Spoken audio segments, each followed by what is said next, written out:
Okay, legends, welcome back to the channel with another Overlord Lord of Nazarick video. Now, I know it have been a while since I uploaded any videos for this game, but I will continue doing that. I was sloppy a little bit. Plus, I was a little bit busy with the move and fixing my internet so we can stream. And hopefully, we're gonna get back to streaming really soon. Now, a new unit that have been added to the game, we talked about it. I did some videos about it before, which is Lakyus.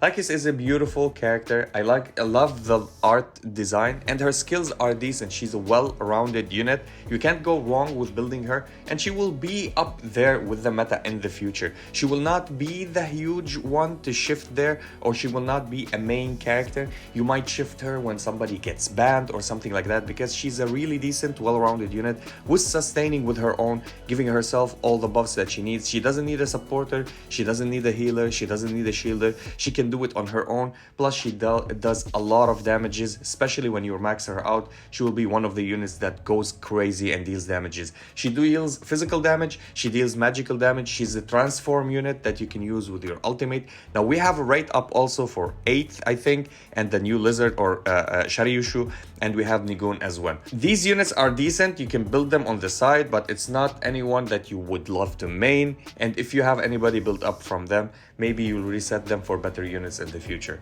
Now, let's go and talk about Lakyus. Absolutely, I love the design, I love the art. I can't wait until we have maybe Tina also in the game. I would love to play them together. They told me it's a good synergy. We're gonna check it out when they come actually to the game.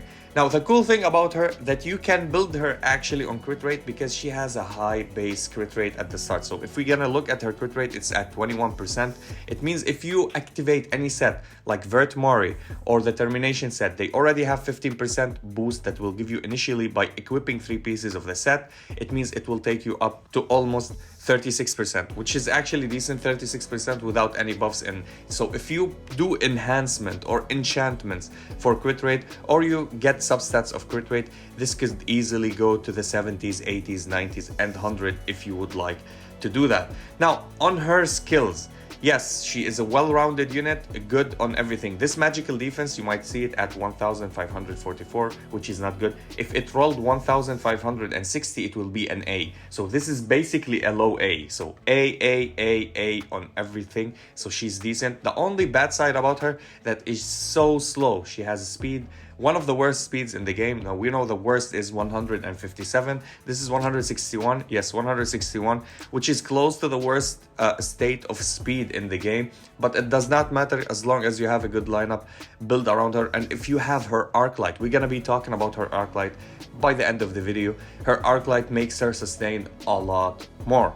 So we're gonna be starting and talking about, first of all, with her passive, okay? And then I'll explain everything, and you'll understand her skills. So her passive, yeah, you might look at her passive, there's a lot of buffs going on, which is really good. She doesn't debuff, she buff, but she increases her damages exponentially.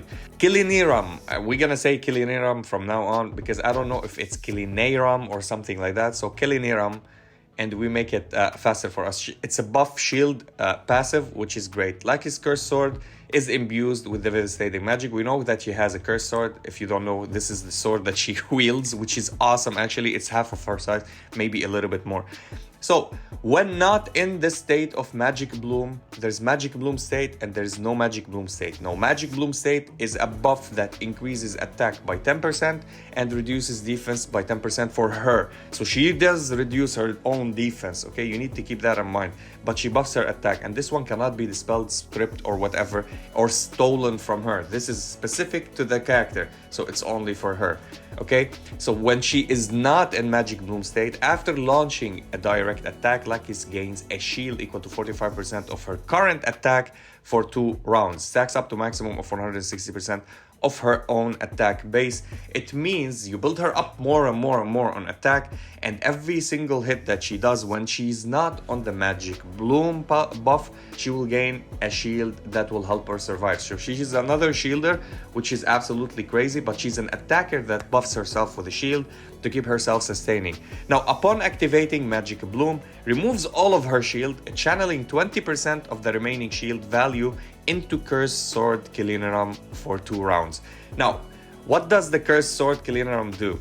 Attacks inflict magical damage equal to the shield up to 60% of her initial attack cannot be dispelled. Now this will grow more and more than 60%. But so she channels the power that she had on the shield and make them as a buff on her so she can attack. So the more that she gets the shields by her own, not if somebody else gives her a shield, but the shield that she has from her own self, the more she does damages every time she attacks. So it's an additional damage that she does when she has the buff of the Cursed Sword of Kilinarum, when she does damage according to the shields that she already had. So if you're playing against her, what do you want to do? When she gains those shields, before she transforms into the Magic Bloom, you want to go and remove all of these shields. The shields can be removed.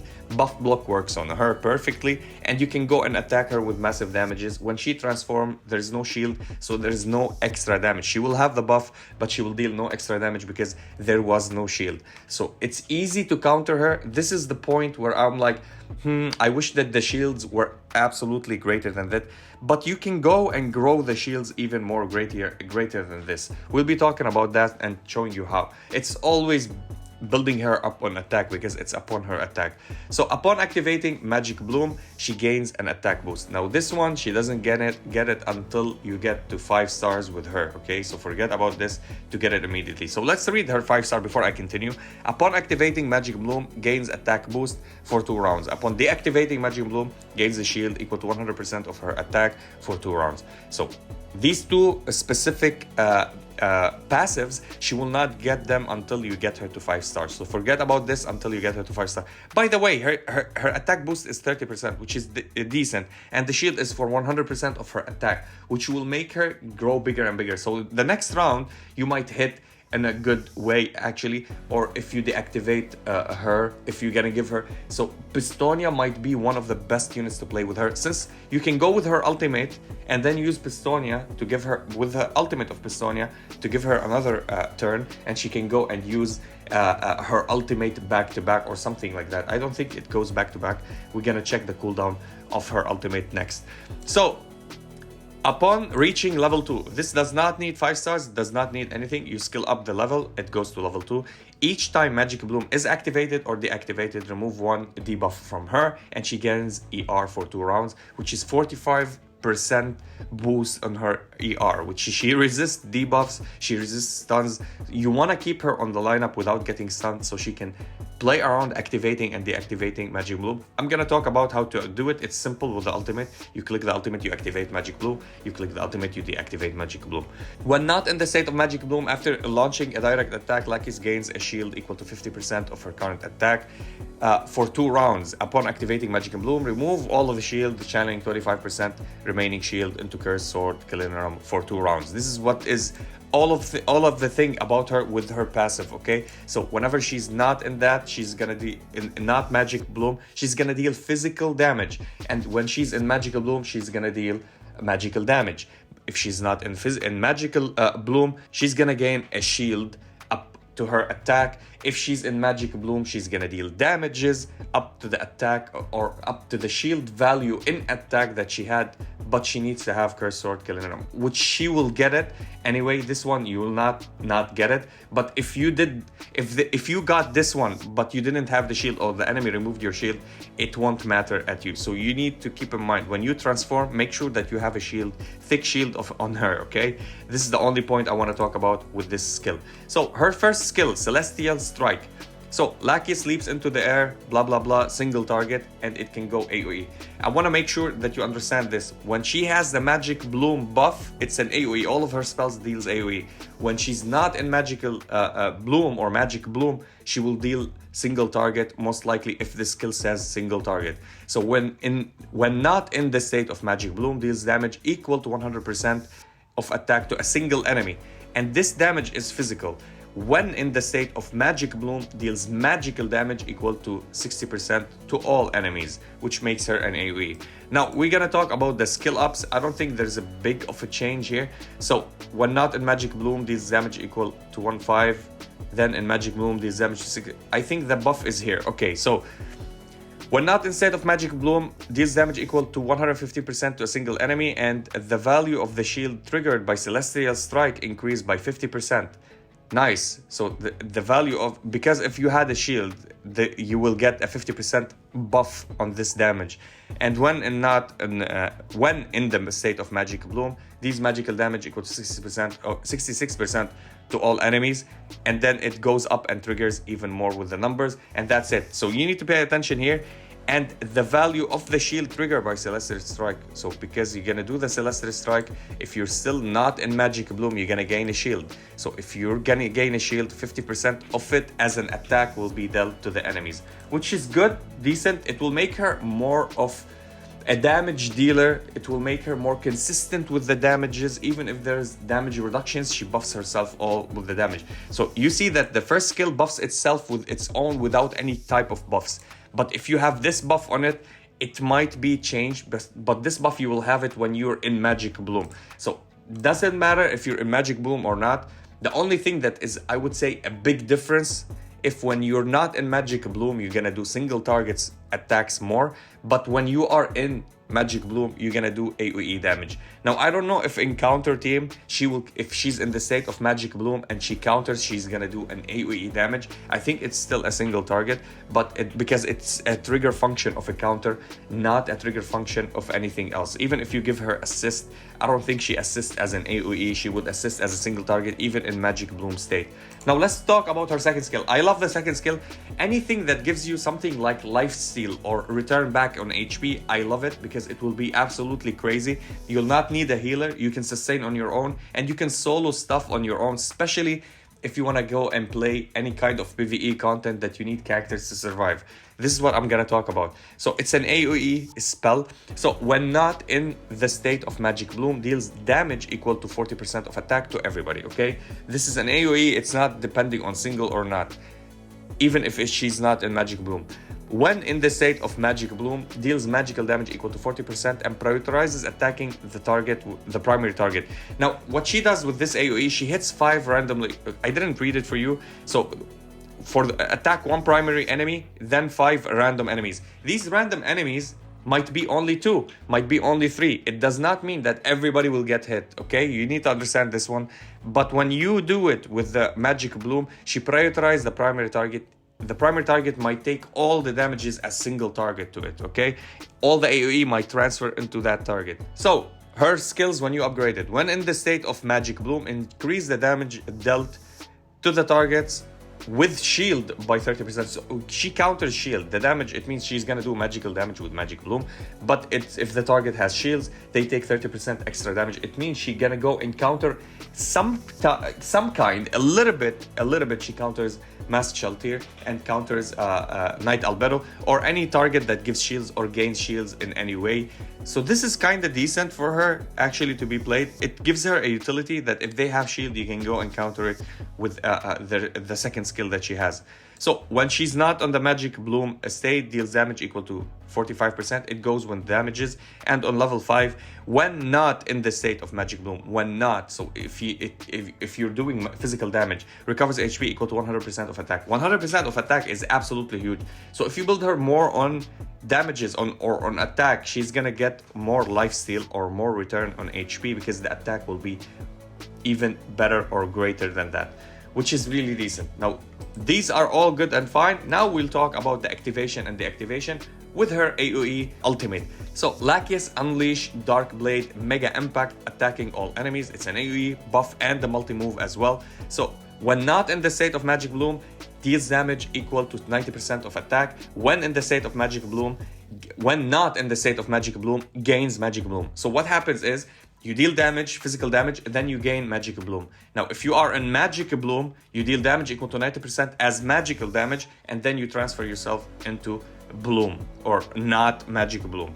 Gains an additional turn, which is absolutely beautiful. So she can use her ultimate and she can use another skill, which is great. And this does not require any 4-star, 5-star or whatever. You gain the additional turn, you gain the additional turn. So you can just buff yourself with the ultimate, deal damages to everybody, use your second skill. Or if you don't want to go, if you get another turn and you have the ultimate, you can go remove that and hit with another skill, which is absolutely nice. Now I think it's a 3-round and it goes to 2 rounds. And if you can play Vert Mari on this, I would highly recommend playing Vert Mari on her. It goes to 1 round with the skill trigger, so you can do it again and again. Now at 4 stars, hitting grant 100 basic chance to dispel a buff on the target, so she strips buffs also from the enemies or remove buffs from them, which will help her. Now 1 buff is not the end of the world, but it's still nice to remove a buff, especially if they have like ER boost, damage immunity, or debuff immunity.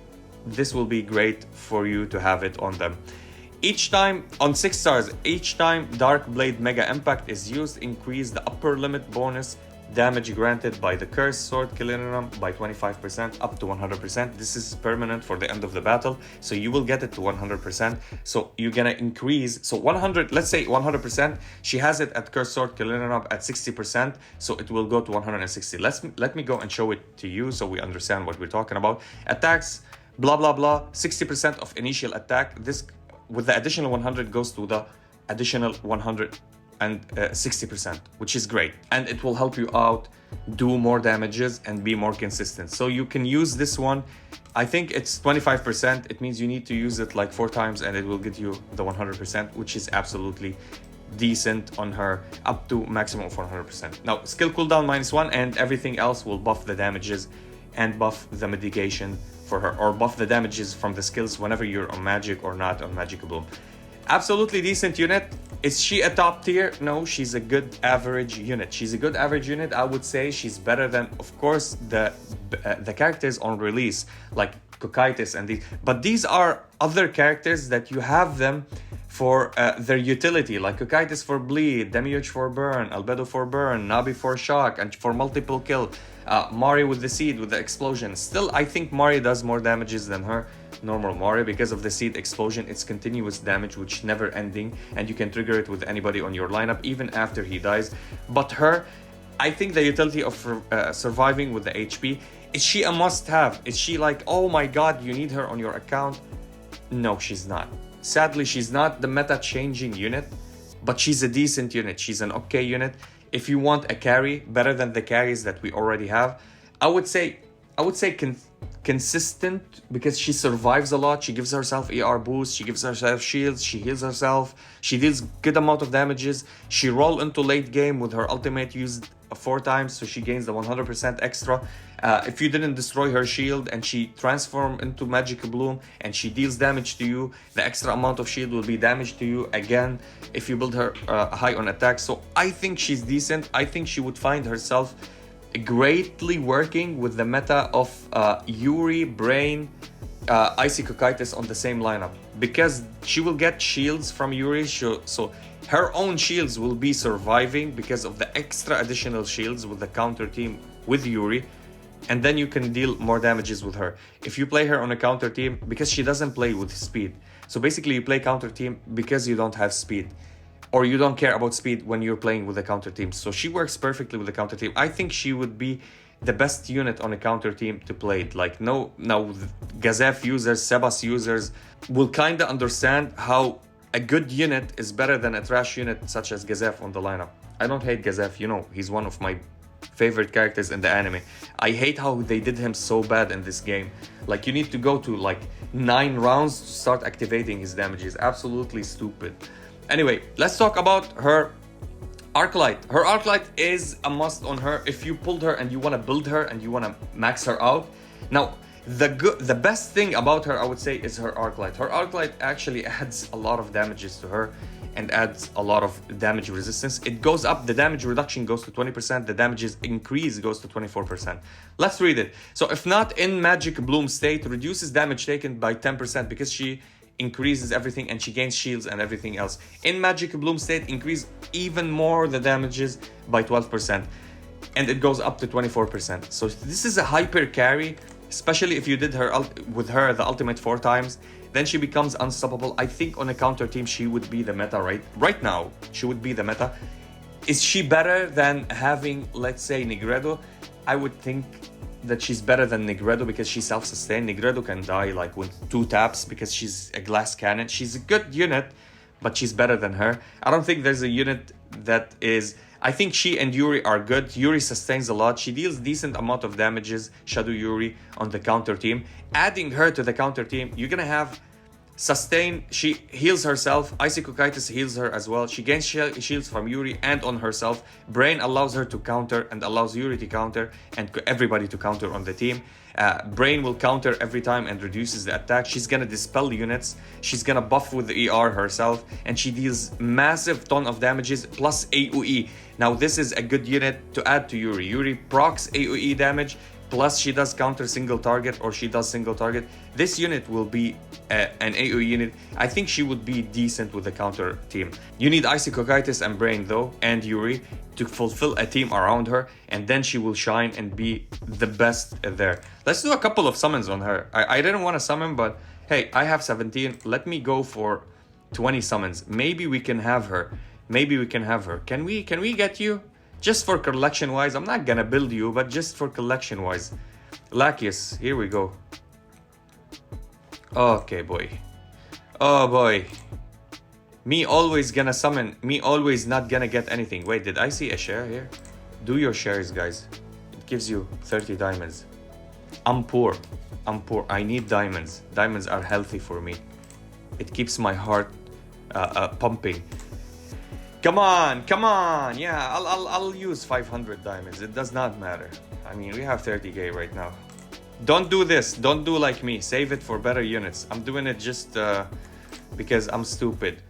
And stupid didn't get anything. We have Demiurge and we have Sebas. If you're like me, a Sebas fan, just go for him. Because in the end, I'm waiting for him to get 6-star. I'm getting to his Arclight and build him.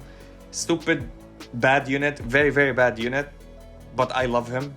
So I'm gonna build him. You can't stop me. Demiurge, one of the units early game that would help you everywhere. I think he's so good. If you want to go for a unit that will help you in PvE especially, you can build Demiurge. But in the future, we're gonna get all of these busted characters. They are on the brink of coming. So next month, I think we're gonna have a total shift in the tier list. It will be every single unit that I put from tier 0 and below up to F tier, and everybody new will be in tier 0. We'll be checking. This game is called not Lord of Nazarick, Lord of Power Creep. Every single unit that we're gonna get in the future will be the meta and the best unit. Every single unit that we build and we have already in our roster will be garbage and never used, okay? So keep in mind that this game is this. It's a power creep game. Okay, every single unit. Isekai came, best unit in the game. Shadow Yuri came, she removed everybody. Who came also? Idol Shaltir came into the game. So anybody from the initial summoning units that we have, useless, everybody will become useless until the next new units will come. And this is what my advice will be for you. Save all your summons, save your diamonds. You just need Mari at the start of the game, at the early game, and then in the future, in the late game, you're not even gonna use him. You need to build Isekai, you need to build Valkyrie Shaltir. They will carry you far, far, far. Especially if you're a newer player right now and started the game. What should I do? Just fetch Isekai, fetch Valkyrie Shaltir, build whoever you want for now. In the future, you're gonna get better units and your account will be absolutely fantastic. And yeah, that was it for the video. I'll be seeing you in the next one.